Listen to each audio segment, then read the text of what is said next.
তো আজ সকালে উঠে দেখলাম যে খুব কুয়াশা হয়েছে, তাই দেখছিলাম আমার জ্যাঠা দিদি আগুন ধরিয়েছে। তো চলো তোমাদেরকে ঘটনা বলি। তো সকালবেলা উঠে দেখলাম যে চারিদিকে খুব কুয়াশা পড়েছে। তো ভাবছিলাম যখন উঠলাম সকাল সকাল আজকে, তো দেখতে পাচ্ছ কতটা কুয়াশা পড়েছে চারিদিকে, এখান থেকে ওয়ান দেখা যাচ্ছে না।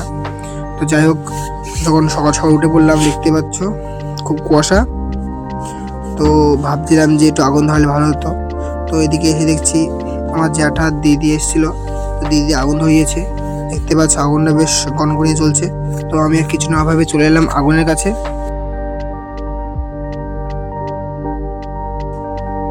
তো আগুনের কাছে এসে দেখছি আগুনটা বেশ গনগনিয়ে জ্বলছে। তো আমি আসার পর আগুনটা আরো ভালো করে ধরানো হলো। দেখতে পাচ্ছ এখানে আমার জ্যাঠা দেখছে, আবার খবর দেখছে, সকাল সকাল খবর দেখছে আর আগুন পোয়াচ্ছে। তো যাই হোক, তোমার দেখো না খবরটা কেমন। তোমার জ্যাঠার কাজ সকাল সকাল এইটা। তো এদিকে আবার দেখছিলাম আগুনটা যেটা জ্বলছিল সেটা আবার লিভে গেছে। তো ভিডিওটা ভালো লাগলে তোমার লাইক কমেন্ট ও সাবস্ক্রাইব করে দিও। Bye bye.